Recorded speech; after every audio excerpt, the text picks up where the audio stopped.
दोस्तों आप लोगों ने शेयर मार्केट के बारे में बहुत अफवाहें सुनी होंगी, या तो आप मिलीनियरी बन जाएंगे, बिलीनियरी बन जाएंगे, या आप सब कुछ लुटा देंगे या बर्बाद हो जाएंगे। एक तरह से ये सट्टा है। क्या दोस्तों रियल में ये सट्टा है? कैसे सट्टा कहना चाहिए? क्या शेयर मार्केट से रियल में बिलीनियरी और बिलीनियरी बनते हैं? तो डिटेल में दोस्तों आज जानेंगे कि किस तरह से इतने लोग अमीर हो गए हैं। दोस्तों मैं आपको एक बात बताता हूँ सिंपल भाषा में, जितने भी अमीर लोग दुनिया के टॉप 10 आप मिलीनियरी उठाएंगे, बिलीनियरी उठाएंगे, टॉप जो रिच पर्सन है उनको आप उनकी हिस्ट्री देखोगे तो वो सिर्फ स्टॉक मार्केट में इन्वेस्टमेंट करने से ही, शेयर्स में इन्वेस्टमेंट करने से ही मिलीनियरी और बिलीनियरी बन पाए हैं।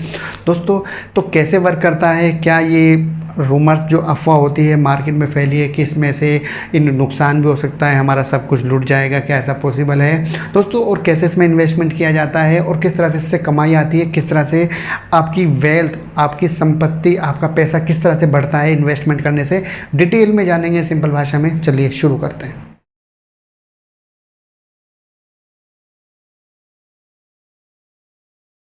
दोस्तों पहले एक बात समझिए, शेयर्स अलग चीज़ होती है और स्टॉक अलग होता है। शेयर्स मीन्स शेयर बोलता हूँ मैं।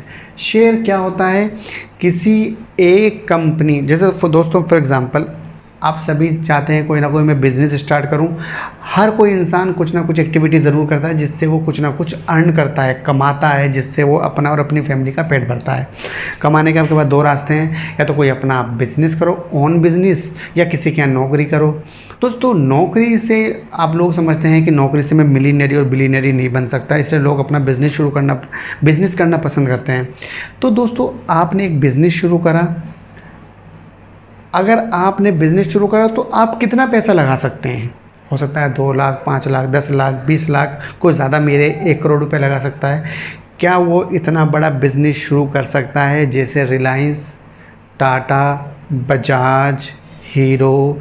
क्या इतना बड़ा एप्पल, सैमसंग, इतनी बड़ी बड़ी कंपनियां दिख रहे हैं, आप कंपनी वर्ड यूज़ कर रहा हूँ, क्या आप एक इतना बड़ा बिज़नेस स्टार्ट कर सकते हैं? आंसर है नो, क्योंकि बहुत पैसे की ज़रूरत है, राइट? तो दोस्तों एक काम करो ना, आप अगर 10 लाख रुपए लगा रहे हो, आप एक काम करो, 10 लाख आप इन्वेस्टमेंट कर रहे हो, आप इस तरह से 100, 200 बंदे, 500 बंदे आप इकट्ठे कर लो। 100, 200, 500, 1000 अगर आपने इन्वेस्टर इकट्ठे कर लिए और सबने पैसा लगा दिया तो ये कितना बड़ा पैसा हो जाएगा। तो फिर तो बिज़नेस शुरू हो सकता है ना। तो दोस्तों जो ये पैसा लगाएंगे ये बंदे, इन्हीं को जो ये पैसा लगाएंगे इनके हिस्से को ही शेयर कहा जाएगा, और कुछ नहीं होता शेयर। अच्छा ठीक है, फिर आप एक बड़े लेवल पे बिज़नेस स्टार्ट करेंगे। दोस्तों एक बात याद रखना, आपके अकेले का पैसा नहीं है इसमें इन्वेस्ट हुआ है, तो इसमें बहुत सारे लोगों का पैसा इन्वेस्ट हुआ है, इसलिए इसको चलाना बहुत सही से चलाना बहुत ज़रूरी है, नहीं तो सबका पैसा डूब जाएगा।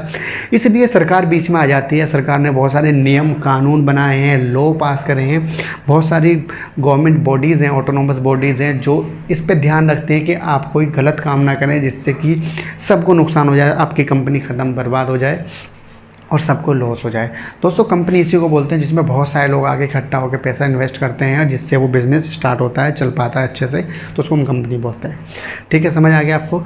बट शेयर क्या 10 लाख 20 लाख होना ज़रूरी है? इतनी बड़ी अमाउंट होना ज़रूरी नहीं, बिल्कुल नहीं, ऐसा नहीं होता। शेयर्स की जो फेस वैल्यू होती है बहुत कम अमाउंट हो सकती है, जैसे 10 रुपये हो सकती है, 50 रुपये हो सकती है, 100 रुपये, 500, 1000, इस तरह की बड़ी छोटी अमाउंट का होता है। क्या बहुत बड़ी क्वांटिटी में शेयर खरीदने ज़रूरी होते हैं? नहीं, ऐसा भी नहीं है। आप 1 ले लो, 2, 5, बट कुछ कंपनियां ना एक सर्टेन रिस्ट्रिक्शन लगाती हैं कि आपको कम से कम इतने शेयर खरीदने पड़ेंगे। जैसे मान लो 10 रुपये का शेयर है, कंपनी ने कहा भैया आपको कम से कम 1000 शेयर खरीदने पड़ेंगे, तो आपको 10,000 रुपये इन्वेस्ट करने पड़ेंगे, कोई प्रॉब्लम नहीं है, कोई इशू नहीं है। तो ऐसा भी होता है। ठीक है, समझ गए आप? शेयर पब्लिक से, शेयर के द्वारा कंपनी पब्लिक से पैसा उठाती है और पैसा उठा के बिज़नेस करती है, इन्वेस्टमेंट करती है उससे, और उसमें जो कमाई आती है। ठीक है दोस्तों, मान लेते हैं मैंने एक 100 रुपये का शेयर ख़रीदा, ठीक है, इस तरह से इस कंपनी ने बहुत सारे लोगों को शेयर बेचा। मान लेते हैं हमारी कंपनी में टोटल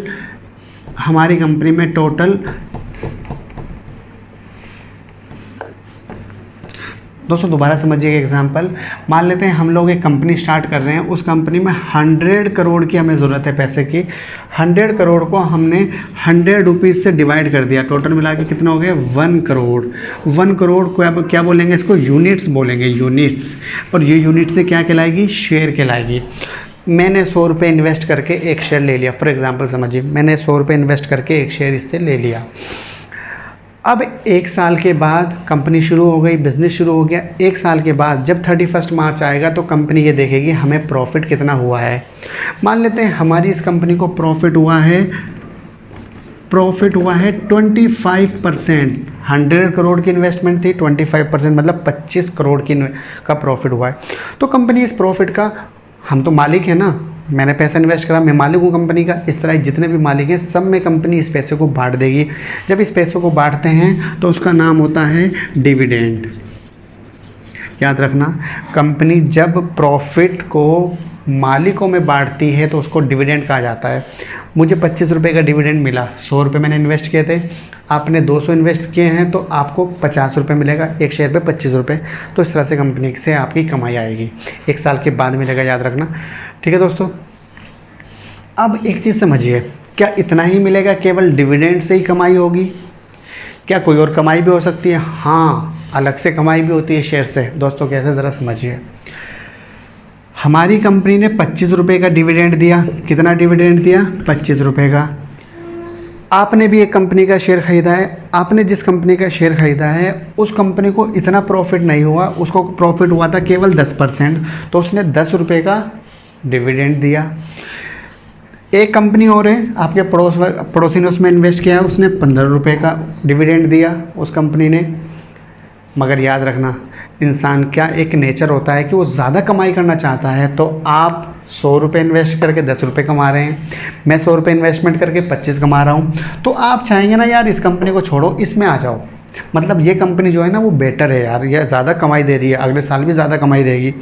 तो आप अपना शेयर बेचेंगे मार्केट में और आप मेरे पास आएंगे, मीन्स इस कंपनी का शेयर खरीदने की कोशिश करेंगे। मैं तो बेचूंगा नहीं, क्योंकि मैं तो पहले से ही खुश हूँ अपनी कंपनी के शेयर से, मुझे अच्छी कमाई आई है 25 रुपये 1 साल में, 25%। तो अब दोस्तों वो बंदा मुझे मतलब इस तरह से हमारी शेयर का मार्केट में डिमांड बहुत बढ़ जाएगी, क्योंकि हर इन्वेस्टर चाहेगा यार इस कंपनी का शेयर खरीद लो।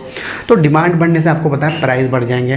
तो हो सकता है वो 100 रुपये का जो प्राइस था शेयर का, 100 रुपये, वो 150 का हो जाए, 200 का, फिर आगे ऐसी डिमांड बढ़ती है तो 500, 1000, 2000, 10,000, 20,000, इतने महंगे महंगे शेयर हो जाते हैं मार्केट में प्राइसेस बढ़ने की वजह से।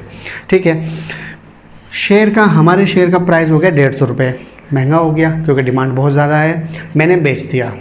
तो मैंने 25 रुपये का डिविडेंड कमाया था और इसके अलावा मैंने अलग से कमाई करी है प्राइस बढ़ने की वजह से। इसे बोलते हैं capital gain, price gain. Price gain कितना करा मैंने? कैपिटल गेन 50 रुपये का। चलो आप वर्ड यही यूज़ करो, कैपिटल गेन 50 रुपये का। तो मैंने टोटल कितनी कमाई करी है? 25 रुपये का डिविडेंड आया, 50 रुपये का कैपिटल गेन आया, टोटल मिला के 75 रुपये, 100 रुपये पे 75 मतलब 75%। अगर आपने 100 रुपये की जगह 1 लाख रुपये इन्वेस्टमेंट किए होते तो आपके 75,000 आते। आपने 10 लाख इन्वेस्ट किए होते तो 7,50,000 आते। जितनी बड़ी अमाउंट इन्वेस्ट, 100 रुपये की इन्वेस्टमेंट, तो मैं एक एग्जांपल समझा रहा हूँ, छोटी इन्वेस्टमेंट से कभी आप मिलीनियर और बिलीनियर तो बन नहीं सकते, तो आपको भी पता है एक बड़ी अमाउंट इन्वेस्ट करनी पड़ेगी। जैसा मैं आपको एक एग्जांपल बताता हूँ दोस्तों, आपने एक प्लॉट ख़रीदा या एक घर ख़रीदा, उस घर की कीमत 50 लाख रुपए है, आपने इसे ख़रीद लिया। ख़रीदने के बाद उस घर को आपने रेंट पे दिया, रेंट से आपकी इनकम आ रही है रेगुलर मंथली, कभी कभी हो सकता है आप वो 6 महीने का रेंट एक साथ देता हो। ठीक है, इस तरह से आपके पास ना रेगुलर इनकम आ रही है, मंथली इनकम आ रही है।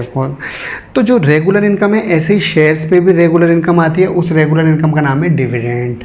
ठीक है, अब उस बिल्डिंग, उस घर का जो प्राइस था वो बढ़ गया, 50 लाख से 60 लाख हो गया, तो आपने उस घर को बेच दिया, उस फ्लैट को बेच दिया, वहाँ से आपको 60 लाख रुपए मिल गए, 60 लाख। तो आपने 10 लाख रुपए का क्या करा? Capital gain. 2 तरह की कमाई हो गई आपकी। ऐसे ही शेयर्स पे होगी, आपने जो कंपनी रेगुलर डिविडेंड देगी, वो तो है ही आपकी कमाई, रेगुलर इनकम है। इसके अलावा जब शेयर्स के प्राइस बढ़ जाएंगे तो आप उसे बेचोगे तो आपकी कैपिटल गेन भी पैदा होगा। बट मैं एक बार बताता हूँ, शेयर मार्केट में इन्वेस्टमेंट करने से, आपके रियल इस्टेट में इन्वेस्टमेंट करने से भी ज़्यादा कमाई हो सकती है। ठीक है दोस्तों, मैं आपको एक एग्जांपल बताता हूँ। अगर 2005 में आपने आयशर का शेयर ख़रीदा होता, आयशर रॉयल इनफील्ड, सुना है आपने, बाइक का नाम सुना है, रॉयल इनफील्ड बुलेट, कंपनी का नाम है आयशर। अगर आपने आयशर का शेयर ख़रीदा होता तो 50,000 रुपये अगर आपने इन्वेस्टमेंट किया होते 2005 और 6 में, तो आज उसकी कीमत करोड़ों में होती, करोड़ रुपीज़ होती है उसकी कीमत। तो इतनी ज़्यादा सोचो, 50,000 करोड़ रुपीज़ के बराबर बन रहा है। इतना ज़्यादा शेयर्स प्राइस बढ़े हैं और रेगुलर इनकम तो आएगी ही आएगी। ठीक है दोस्तों, तो इस तरह से आप लोग मिलीनियरी और बिलीनियरी बन सकते हैं। और क्या कोई घर, क्या कोई फ्लैट, क्या कोई बिल्डिंग, क्या कोई प्लॉट इतनी कमाई दे सकता है? आपने 15 साल पहले उसको 50,000 ख़रीदा हो, आज वो कई करोड़ का हो गया हो। तो ऐसा बहुत रेयर चांसेस हैं ऐसा हो जाए। ठीक है दोस्तों। अच्छा, शेयर्स में इन्वेस्टमेंट कैसे करनी चाहिए?